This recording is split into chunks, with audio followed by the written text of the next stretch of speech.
వందనాలు చేసుకుంటాం. ప్రైజ్లో 1 కొరింథీ 11వ అధ్యాయం, 1 కొరింథీయులకు రాసిన పత్రిక 11వ అధ్యాయం 28 నుంచి 31 దాకా మనం చదువుకున్నాం. మనల్ని మనమే సరి చేసుకోవాలి, మనల్ని మనమే గద్దించుకోవాలి, మనకు మనమే బుద్ధి చెప్పుకోవాలి. వివేచింపకుండా తిని త్రాగువాడు తనకు శిక్షావిధి కలుగుటకే తిని త్రాగుచున్నాడు. ఎందువల్ల మీరు అనేకులు బలహీనలు రోగులైన చాలా మంది నిద్రిస్తున్నారు. ఆరాధనోత్సవాలను చూసుకున్నాం, మనం 3 అంతలుగా చూసుకున్నాం. ఆయన మాత్రమే ఆరాధనలకు యోగ్యుడు. ఎందుకు ఆరాధనలకు యోగ్యుడు అంటే చెప్పండి. ఎందుకంటే ఒకటే సరిపోయిన వాడిగా వచ్చాడు, రెండవది యోగ్యుడిగా వచ్చాడు, మూడవది తగిన వాడిగా ఉన్నాడు. ఈరోజు మనల్ని కూడా సరిపోయిన వాడిగా, యోగ్యులుగా, తగిన వారిగా ఎక్కడ ఉండడానికి? ఆయన పరలోక రాజ్యంలో ఉండటానికి, ఆ పరలోక రాజ్యంలో యుగయుగాలు ఆయనతో నివసింపడానికి నిన్ను నన్ను సరిపోయిన వాడిగా ఎన్నుకున్నాడు. నిన్ను నన్ను యోగ్యులుగా చేశాడు, నిన్ను నన్ను తగిన వారిగా. ఇంకా సరిపోయిన వాళ్ళుగా లేకపోతే సరి చేసుకోవాలి, ఇంకా యోగ్యులుగా లేకపోతే సరి చేసుకోవాలి, ఇంకా తగిన వారిగా లేకపోతే తగిన వారిగా ఉండటానికి ప్రయత్నం చేయాలి. తగిన వారిగా ఉండటానికి ప్రయత్నం చేయాలి. బలవర్తమానంలో మరొక 3 అంశాలు చూసుకోండి. మరొక 3 అంశాలు ఏమంటే చెప్పండి. ఏమంటే? ఒకటోది నేటి వరకు, ఒకటోది, రెండోది ఎంతవరకు, మూడోది మరణమగు వరకు, మూడవది మరణమగు వరకు. ఒకటోదేమో నేటి వరకు, రెండోదేమో ఎంతవరకు, మూడోదేమో మరణమగు వరకు. మరణమగు వరకు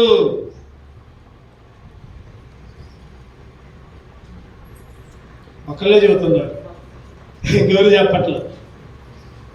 ఎన్ని ఫోన్లు ఉన్నాయి చూస్తున్నారు? అసలు చూస్తున్నారు? ఆ గ్రూపుల్లో, చర్చ్ గ్రూప్లో మిమ్మల్ని యాడ్ చేసింది. ఆ చర్చ్ గ్రూప్లో యాడ్ చేసడానికి అర్థం ఏంటంటే రోజు దాన్ని చూడాలని, దాన్ని ఫాలో కావాలని, వాటి ప్రకారం నడుచుకోవాలి. చూస్తున్నారా అని ఒక తమ్ము గుర్తు కూడా వేయట్లా, ఒక ప్రైజ్ లాడ్ గుర్తు కూడా వేయట్లా. ఒక్కళ్ళే వేస్తున్నారు. కృపమని సిస్టర్ ఒక్కతే రోజు చూసిద్ది, ప్రైజ్ లాడ్ పెట్టిద్ది. ఇంకా ఎవరు కూడా వేయట్లా, చూస్తున్నట్టు చూడనట్టు. కొద్దిగా మనందరం ఒక చర్చిలో ఉన్నాం, కొద్దిగా వెంబడించండి, ఫాలో కండి. చూసి మేము చూసినాం అని గుర్తుగా ఒక థంబ్ వేయండి, థమ్స్అప్ గుర్తు వేయండి, లేకపోతే ఒక ప్రైజ్ లాడ్ పెట్టండి. పిల్లలు మీ దగ్గర ఫోన్లు ఉన్నాయి, ఏ చూస్తున్నారు కానీ ఇటువంటి చూడలేదు. మీ అమ్మలకు చూపించట్లా.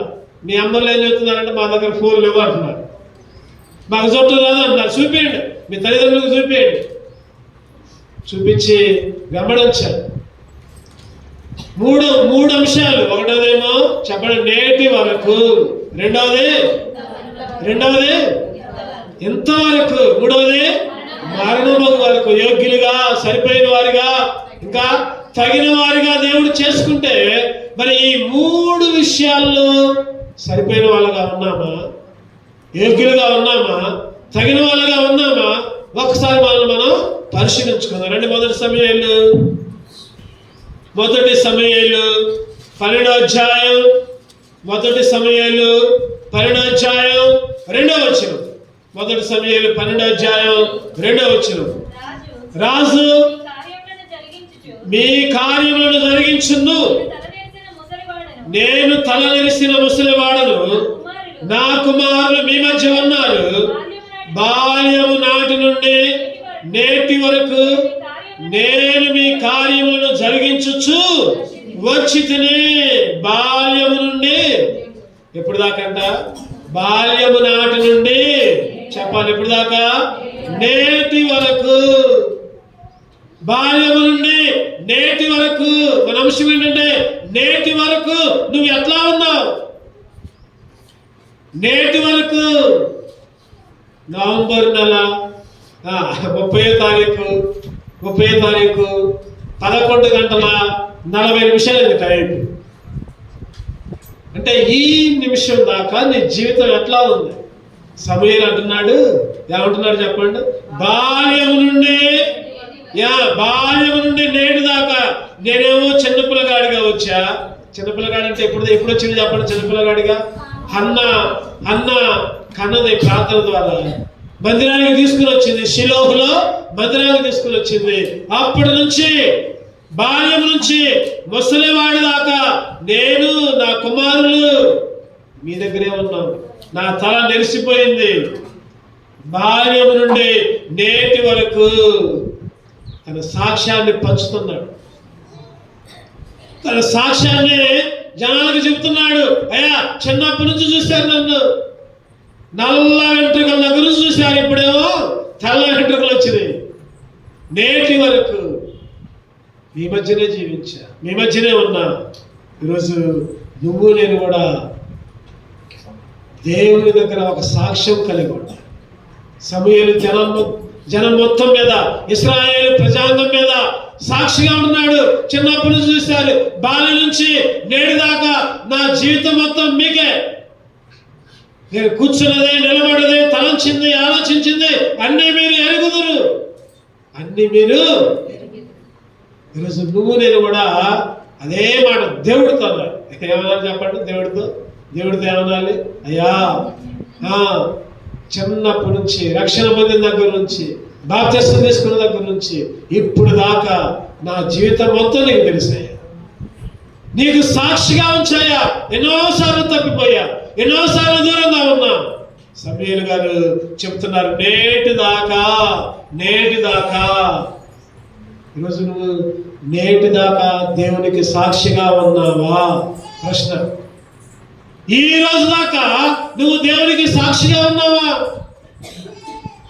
ఒక ఆయన అన్నాడు, ఈ మధ్యలో కలిశాడు, ఎప్పుడో ఒక 10 సంవత్సరాల కింద కలిశాడు, ఈ మధ్యనే కలిసిన తర్వాత అన్న ఎట్లా ఉన్నారు, బాగున్నారా అని అడిగితే నేను కూడా అడిగాను, తమ్ముడు ఎట్లా ఉన్నా, బాగున్నా, ఏం చేస్తున్నావు అంటే, అన్న ఇప్పుడు నేను ఒక జాబ్ చేస్తున్నా, మందిరంలోకి బాగట్లేదు, మందిరంలో ఆరాధించట్లా, బల్ల తీసుకోవట్లా చెప్తున్నాడు. ఒకప్పుడైతే సువార్త చెప్పిన వ్యక్తి, ఒకప్పుడైతే దేవుని ప్రకటించిన వ్యక్తి, ఒకప్పుడైతే దేవుని కొరకు పౌరుషంగా జీవించిన వ్యక్తి చెప్తున్నాడు, ఒప్పుకుంటున్నాడు. అన్న ఇట్లా జరుగుతుంది, అన్న ఎట్లా జరుగుతుంది, నా కోసం ప్రార్థన చేయండి అన్న. నేనన్నా, ఒకప్పుడుది కాదు కావాల్సింది, వాట్ ఈస్ నౌ, ఇప్పుడేంటి, ఇప్పుడేం చేస్తున్నావు? దేవుడు నువ్వు ఎంతో పరిచయం చేశావు, మంచిదే, ఎంతో రోషంగా జీవించావు, మంచిదే, కానీ ఇప్పుడు దేవునికి దూరంగా ఉంటే నరకమే, అగ్నిగుండమే. తమ్ముడు జాగ్రత్త, సరి చూసుకో, ఎక్కడి నుంచైనా మారు అన్న. ప్రార్థన చేయండి అన్న, మళ్ళీ నేను సువార్తలోకి రావాలనుకుంటున్నా, మళ్ళీ దేవుళ్ళలోకి నడపాలనుకుంటున్నా. ఈరోజు చాలా మంది ఆరంభ శూరులుగా ఉంటున్నారు, బాప్తిసం తీసుకుంటున్నారు, ఎంతో పౌరుషంతో రక్షణ పొందుతున్నారు. బాప్తిసం తీసుకున్న కొత్తలో చాలా చక్కగా జీవిస్తున్నారు. రాను దేవునికి వ్యతిరేకమైన పనులు, దేవునికి ఇష్టమైన తలంపులు, పాపం చేసుకుంటూ, దుర్మార్గంగా జీవించుకుంటూ, తలంపులు, ఆలోచనలు, నడక, పడక, వ్యభిచారం, పాపంతో నిండిపోయి నేను ఒకప్పుడు మంచిగా ఉన్నా అంటే కుదరదు. సమూయేలు ఏమంటున్నాడు చెప్పండి? నేటి వరకు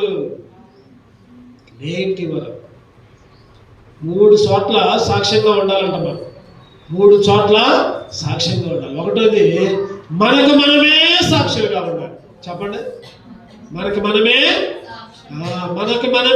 మన అంతరాత్మ మనల్ని ఏమాత్రం కూడా నిందించకూడదు. మన అంతరాత్మ, ఇగో నువ్వు పలానా అడ్డు చేస్తున్నావుగా, నువ్వు పలానా పాపం చేస్తున్నావుగా, ఇగో పలానా అబద్ధం ఆడుతున్నావుగా, మనకు మనమే సాక్షులుగా ఉండాలి. యోసేపు గారు అంటారు ఆ మాట.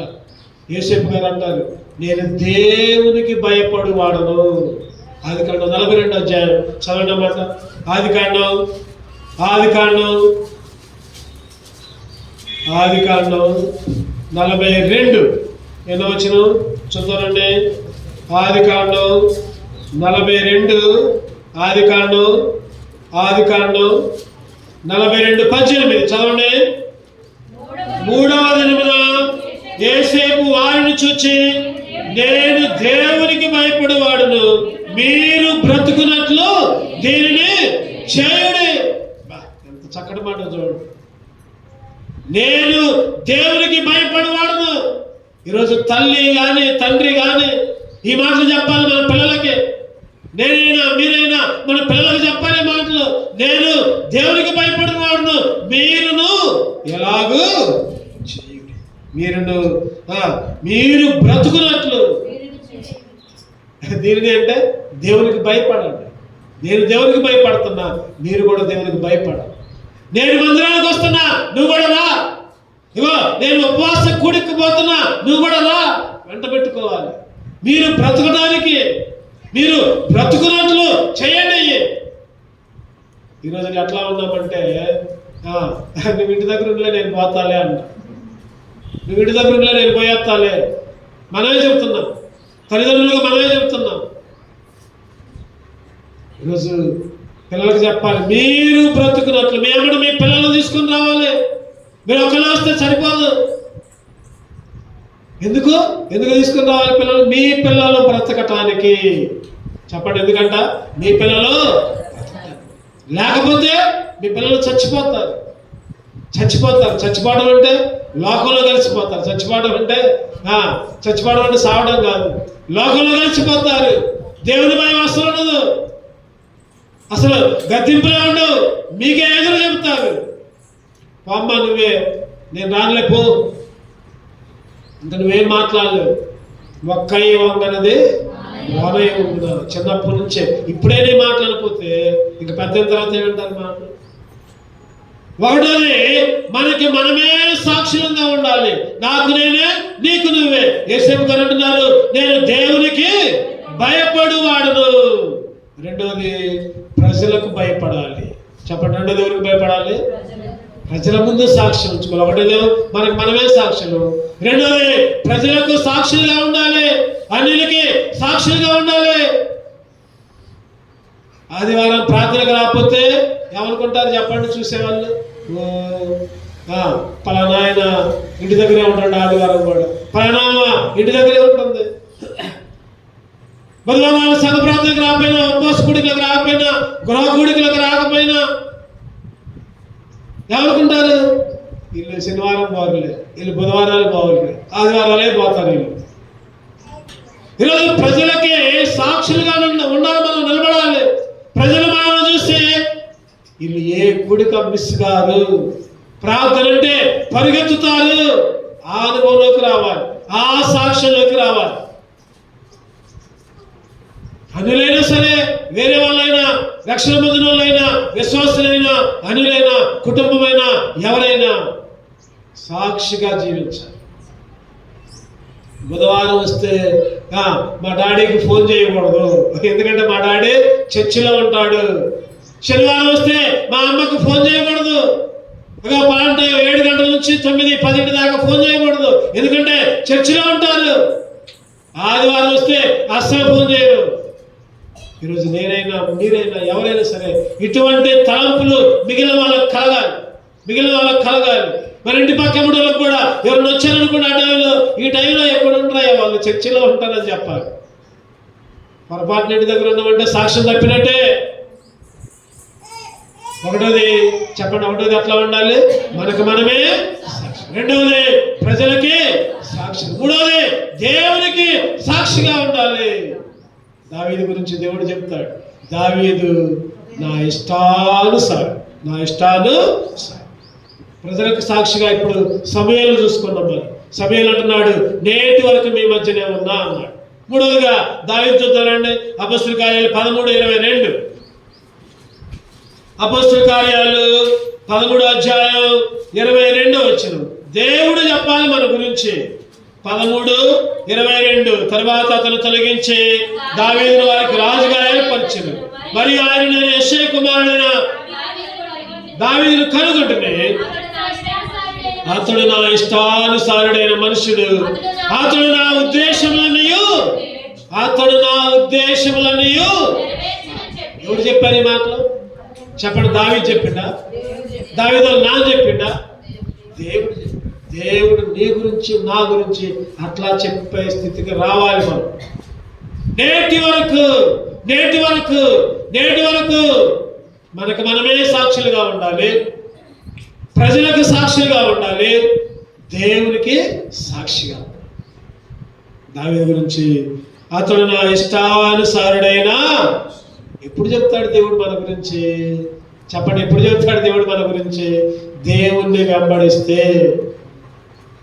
దేవుని కష్టమైన నష్టమైన దేవుణ్ణి వెంబడిస్తే, దేవుని వెంట నడిస్తే, దేవుడి వెంట అట్లా నడుస్తుంది. అడగొచ్చు కొంతమంది, దేవుడి వెంట నడవటం అంటే మందిరంలోకి రావటమే దేవుని వెంట నడిచినట్టు, సంఘ ప్రాంతాలకు రావడమే దేవుని వెంట నడిచినట్టు, బైబిల్ స్టడీకి రావడమే దేవుని వెంట నడిచినట్టు, ఉపవాస గుడికి రావడమే దేవుని వెంట నడిచినట్లు. నువ్వు దేవునితో నడు. నేటి వరకు నువ్వు నీ కుటుంబం దేవునితో ఉండటానికి ప్రయత్నించి, సాక్షిగా ఉండడానికి ప్రయత్నించి. ఎంతమందికి సాక్షులుగా ఉండాలి చెప్పండి మళ్ళీ ఒకసారి. ఎంతమందికి సాక్షులుగా ఉండాలి? ఒకటోది మనకు మనమే సాక్షులుగా ఉండాలి. రెండోది ప్రజలకు సాక్షులుగా ఉండాలి. మూడోది దేవునికి సాక్షిగా. నేటి వరకు ఇప్పుడు దాకా రెండవ అంశం చూద్దారండి. కీర్తనలు 71:17. కీర్తనలు 71:17. దేవా, బాల్యం నుండి నీవు నాకు బోధించుతూ వచ్చితివి. ఎంతవరకు నీ ఆశ్చర్య కార్యములను నేను తెలుపుచునే. ఇంతవరకు. రెండవ అంశం ఏంటి మనకి? ఇంతవరకు. ఒకటోది ఏంటి? నేటి వరకు 3 సాక్ష్యాలు కలిగి ఉండాలి. రెండవ అంశం ఏంటంటే ఎంతో. తర్వాత అడుగుతామని చెప్పాలి. ఇంతవరకు దేవుని ఆశ్చర్య కార్యాలు. ఇంతవరకు ఏం చూసామంటే మనం చెప్పండి? దేవుని ఆశ్చర్య చూడలేదా? చెప్పండి, చూడలేదా? మన కుటుంబాల్లో, మన పట్ల, మన పిల్లల పట్ల దేవుడు ఎన్ని ఆశ్చర్య కార్యాలు. దేవుడు మరణానికి అప్పచెప్పలా, కుటుంబాన్ని శ్రమలకు అప్పచెప్పలా, సైతానికి అప్పచెప్పలా. ఇంతవరకు ఆయన ఆశ్చర్య కార్యాలు మన కుటుంబంలో చేశాడు. మన పట్ల ఎన్నో ఆశ్చర్య కార్యాలు చేశాడు. ఇశ్రాయేల్ అయితే కళ్ళారా చూచారు. ఎర్ర సముద్రం 2 పాయలైంది. ఏంటిది? ఆశ్చర్యకార్యం కాదా? చెప్పండి. బండ నుంచి నీళ్ళు వచ్చాయి. ఆశ్చర్యకార్యం కాదా? మన్నా కురిపించాడు దేవుడు. ఆశ్చర్యకార్యం కాదా అది? సూర్యుడిని ఆపాడు, చంద్రుడిని ఆపాడు. యొర్దాను నది ఎండిపోజేశాడు. చనిపోయిన వారిని లేపాడు. కళ్ళు లేని వారికి కళ్ళిచ్చాడు. కుంటి వారిని నడిపాడు. లేవలేని స్థితిలో ఉంటే లేపాడు. కుష్టి వ్యాధి గల వారిని బాగు చేశాడు. విధవరాని కుమారుణ్ణి పాడముట్టగానే లేచి నిలబడ్డాడు. చిన్నదానాలే సమాజ మందిర పథకాల యొక్క కుమార్తెను బాగు చేశాడు. ఈరోజు నీ కుటుంబంలో, నా కుటుంబంలో లెక్కేసుకుంటే ఎన్నో, మన పిల్లల విషయాల్లో ఎన్నో చెప్పలేవు. ఇంతవరకు నీ ఆశ్చర్య కార్యాలు.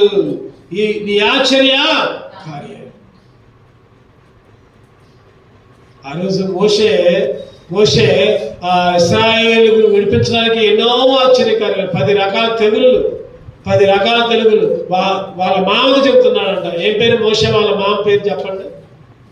మోషే వాళ్ళ మామ, ఆయన పేరేం పేరు చెప్పాలి. మా ఇంటి పక్కన ఏంది అట్టడుగుతున్నారు ఏంది అంటారా? మోషే వాళ్ళ మామ ఇత్రో. చూద్దారండి అమ్మాట, చూద్దారండి. నిర్గమాకాండం 18, నిర్గమాకాండం 18:8 వచ్చింది. నిర్గమాకాండం 18:8 వచ్చింది. తరువాత మోషే యెహోవా ఇశ్రాయేలీయుల కొరకు ఫరోకును ఐగుప్తీయులను చేసినదంతయు, త్రోవలో తమకు వచ్చిన కష్టము యావత్తును యెహోవా తమను విడిపించిన సంగతియు తన మామతో వివరించి చెప్పెను. యెహోవా ఐగుప్తీయుల చేతుల నుండి విడిపించి ఇశ్రాయేలుకు చేసిన మేలంతలను గూర్చి ఇత్రో సంతోషించాడు. ఇత్రో చెప్పండి, మోషే వాళ్ళ మామ పేరు ఏం పేరు? ఇత్రో. వాళ్ళ మామకు చెప్తున్నాడు, దేవుడు మాకు ఇట్లా చేస్తాడు, మేము దారిలో ఉంటే ఎట్లా చేస్తాడు, ఎన్నో అద్భుత కార్యాలు, ఎన్నో ఆశ్చర్య కార్యాలు. ఈరోజు నువ్వు కూడా వివరించాలి, ఎన్నో ఆశ్చర్య కార్యాలు, ఎన్నో అద్భుత కార్యాలు. అట్లా చేశాడు కాబట్టే నేను ఈ విధంగా దేవుణ్ణి విడవకుండా ఉంటున్నా అని చెప్పాలి. దేవుడు నా పట్ల ఎన్నో మేలు చేశాడు కాబట్టి దేవుని యందు నమ్మకంగా ఉంటున్నా అని చెప్పాలి. అదే నీ గురించి నువ్వు సాక్ష్యం చెప్పడం. పేతురు కూడా చెరసాలలో ఉన్నాడు. పేతురుని కట్టేశారు, ఇనప సంఖ్యలతో కట్టేశారు.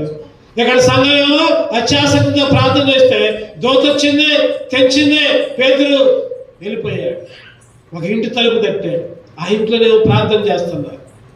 ఒక చిన్నది రోదే అనే చిన్నది చూసి పేతురు వచ్చిందని చెప్తే నమ్మట్లా వాళ్ళు.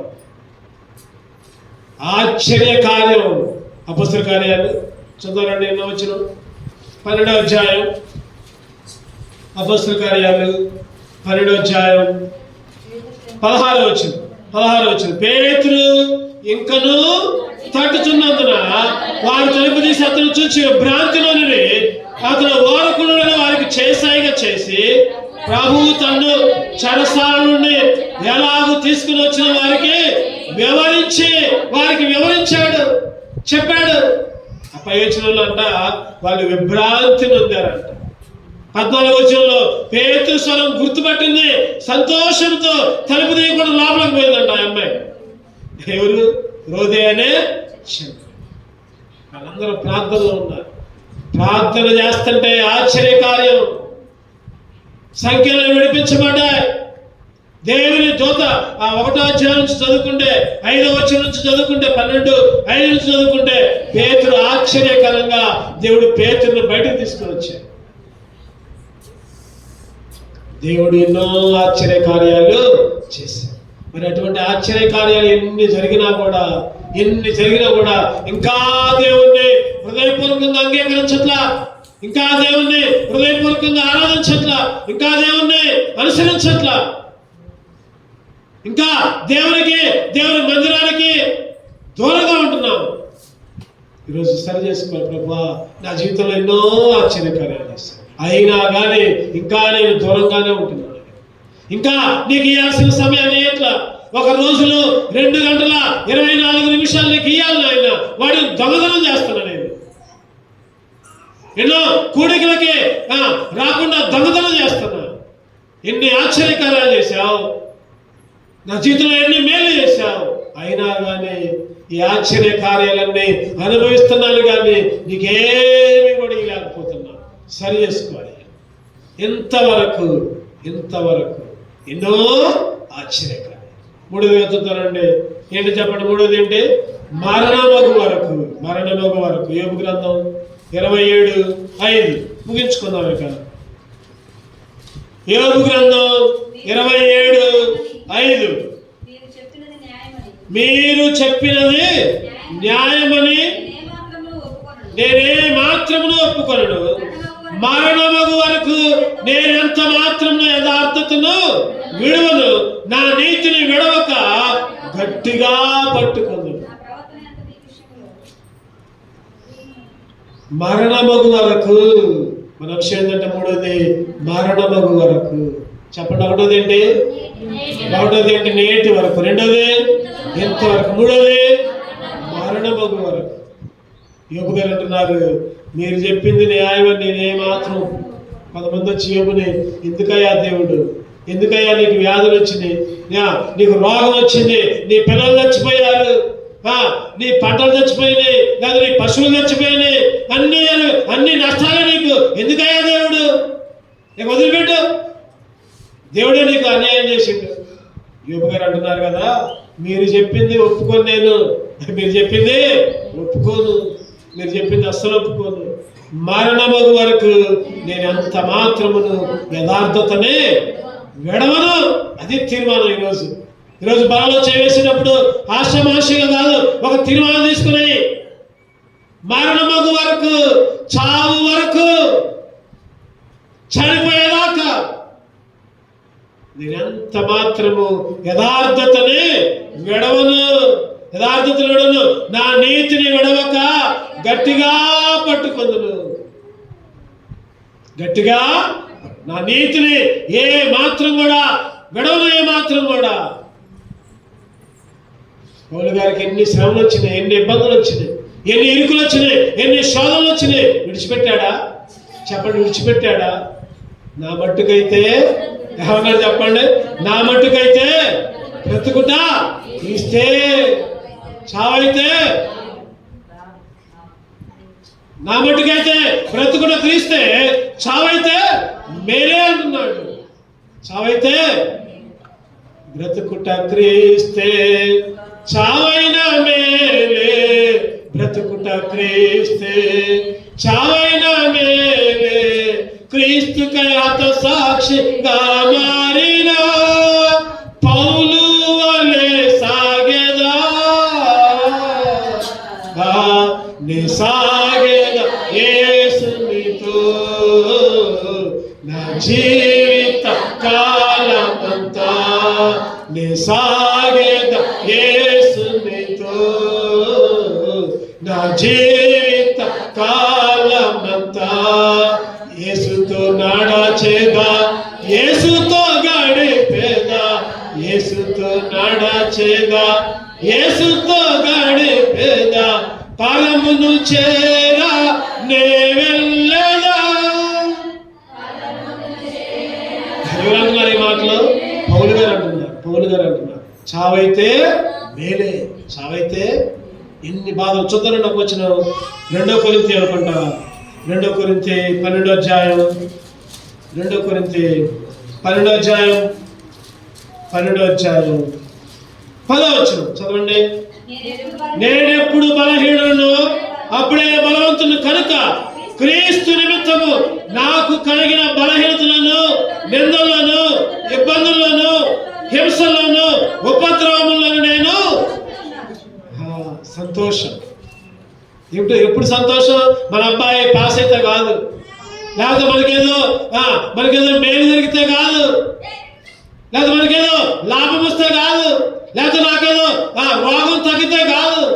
క్రీస్తు విషయమై నింద, ఇబ్బంది, హింస. చెప్పండి, నింద. ఎన్ని నిందలు అన్నారా? ఎంతమంది ఎన్ననుకోని ఈరోజు మనల్ని ఎంతోమంది ఎన్నో అనుకుంటారు. అస్సలు లెక్క చేయకూడదు.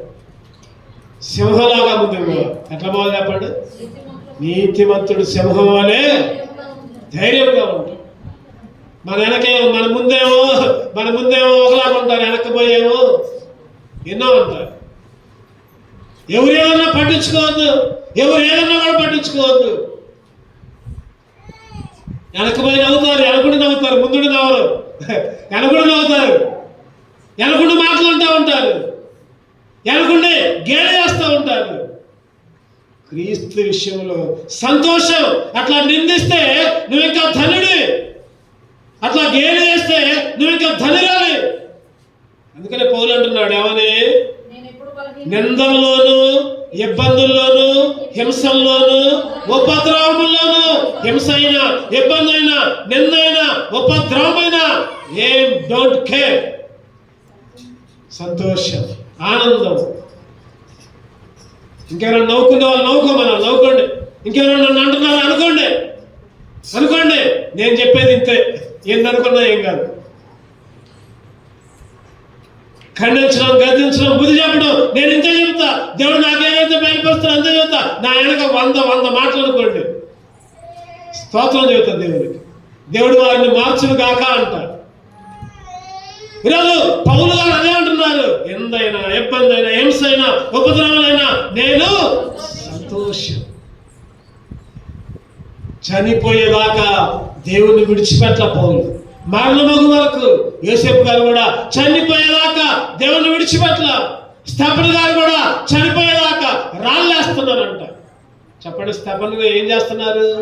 రాళ్ళేస్తున్నారు, రాళ్ళతో కొడుతున్నారు, రాళ్ళతో కొట్టి చంపుతున్నారు. మనమైతే ఎవరు నాకు మాట అంటే నన్ను ఎట్టంటే నువ్వేంది ఏం మెలకుండా ఉన్నావు, నన్ను అంటుంటే నా తరపున రావే, నా తరపున మాట్లాడే, అసలు నువ్వు చేసిందే తప్పు, మళ్ళీ నీ తరపున రావాలా? ఈరోజు రకరకాల మనుషులు, రకరకాల స్వభావాలు. ఈరోజు తప్పుని ప్రోత్సహించకూడదు, తప్పుని ఖండించాలి. స్తెఫను రాళ్ళతో కొడుతుంటే ఏమన్నాడు చెప్పండి? ఏమన్నాడు? చదవండి అన్నమాట. స్తెఫను అసలుకి చదవండి, ఎక్కడుందన్నమాట? అపొస్తలుల కార్యాలు 7వ అధ్యాయం 59 కూడా రావాలి. ప్రభువును గురించి మొదలుపెట్టుచు, యేసు ప్రభువా నా ఆత్మను చేర్చుకో స్తెఫను పలుకుచుండగా వారు అతని రాళ్ళతో కొట్టిరి. అతను మోకాళ్ళుని, ప్రభువా వారి మీద ఈ పాపము మోపకు, వారి మీద ఈ పాపాన్ని మోపకయ్యా, మోకాళ్ళుని. అదే మన మీద ఒక రాయేస్తుంది అనుకోండి, పక్కన నిలిపిసి అరే నువ్వు ఇంకా పెద్ద రాయేరా వాడి మీద అంట. ఆ రాళ్ళన్నీ మన మీద వేస్తుంటే ఆ రాళ్ళన్నీ పోగు చేసి మనం కూడా ఇసురుతా ఉంటాం. ఏ మాత్రం కూడా యోబు గారు అంటున్నారు, మరణము వరకు యథార్థతను నేను విడవను, యథార్థతను నేను విడిచిపెట్టను, మరణమయ్యేదాకా నీతిని గట్టిగా పట్టుకుంటా. ఈరోజు నువ్వు నేను గట్టిగా పట్టుకోవాలి. దేన్ని పట్టుకోవాలి చెప్పండి? దేన్ని పట్టుకోవాలి? దేవుణ్ణి గట్టిగా పట్టుకోవాలి, దేవుణ్ణి గట్టిగా పట్టుకోవాలి, బైబిల్ని పట్టుకోవాలి, దేవుని మందిరాన్ని పట్టుకోవాలి. దేవుణ్ణి విడిచిపెట్టి నువ్వేమీ చేయలేవు. దేవుడు నీకు తోడుగా ఉండకుండా నువ్వేమీ చేయలేవు. మరణము సామెతలో చక్కటి మాట ఉంది, చదవండి అన్నమాట. సామెతలు 30వ అధ్యాయం, సామెతలు 30 ఎన్నో వచ్చినంటే సామెతలు 37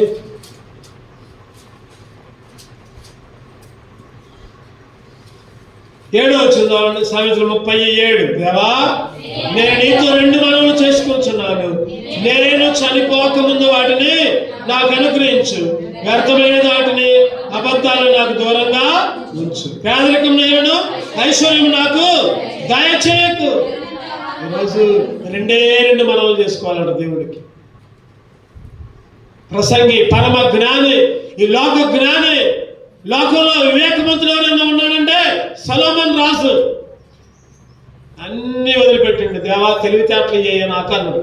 రాజ్యం వద్దు, బంగారం వద్దు, లేకపోతే ఆస్తి వద్దు, లేకపోతే ఇంకేది వద్దు, నాకు నీ జ్ఞానమే. ఆ జ్ఞాని దేవుణ్ణి అడుగుతున్నాడు, 2 అడుగుతున్నాడు. చెప్పండి ఏమడుగుతున్నాడు? 1, చచ్చిపోకముందు నాకు ఇయ్యయ్యా, చనిపోకముందు వాడిని నాకు అనుగ్రహించు. 2 మనవులు చేసుకుంటున్నా, నేను చనిపోకముందు వాడిని నాకు అనుగ్రహించు, వ్యర్థమైన వాటిని అబద్ధాలనే నాకు. ఎంతమంది అంటున్నారు ఈ మాట? ఎంతమంది అంటున్నారు? ఎన్ని చేసే వ్యర్థమైన పనులు మనకేమో దగ్గరగా ఉంచాయి, నాకు దగ్గరగా ఉంచు, అబద్ధాన్ని దగ్గరగా ఉంచు. ఏమైనా మాట వస్తే తొందరగా అబద్ధం ఆడేటట్టు చేయను. మనమేమో దగ్గరగా పెడుతున్నాం, ఆ జ్ఞానేమో దూరంగా ఉంచని అడుగుతాం. ఈరోజు నువ్వు నేను నాకు దగ్గరగా ఉంచు అంటున్నాను. వ్యర్థమైన దానిని, ఇంకా అబద్ధాలని ఏం చేయాలంట? దూరంగా ఉంచు. 2వది ఏం చేయాలి? పేదరికం వద్దు, ఐశ్వర్యం వద్దు. పేదరికం వద్దు. ఒకవేళ పేదోడిని అయితే నా దేవుడు నాకేమి నన్ను పేదోడిగా ఉంచి నన్ను తిడతానేమో. ఒకవేళ ధనవంతుడు అయితే అబ్బా నాకు అన్నీ ఉన్నాయి, దేవుడినే మర్చిపోతానేమో. అటు పేదరికం ఉండకూడదు, చెప్పండి, ఇటు ఐశ్వర్యం కూడా ఉండకూడదు, మధ్యలోనే ఉండాలి. తగినంత ఆహారం, ఏ రోజు తినే ఆహారం ఆ రోజు ఉంటే చాలు, ఎక్కువ వద్దు, తక్కువ. ఈ 2 కోరికలు కోరుకున్నాడు జ్ఞాని. ఈరోజు నువ్వు నేను కూడా చనిపోయేదాకా, చనిపోక ముందు దూరంగా ఉంచాయా. పేదరికాన్ని దూరంగా ఉంచు, ఐశ్వర్యాన్ని దూరంగా ఉంచు, అబద్ధాలను దూరంగా ఉంచు, ఇంకా వ్యర్థమైన దాన్ని దూరంగా ఉంచు. మరణము వరకు నీకు సాక్షిగా యథార్థముగా నీతి కలిగి జీవించే భాగ్యాన్ని అయ్యా. 2 కళ్ళు మూసుకుందాం. ఒక్క నిమిషం మనమే సరి చేసుకుందాం.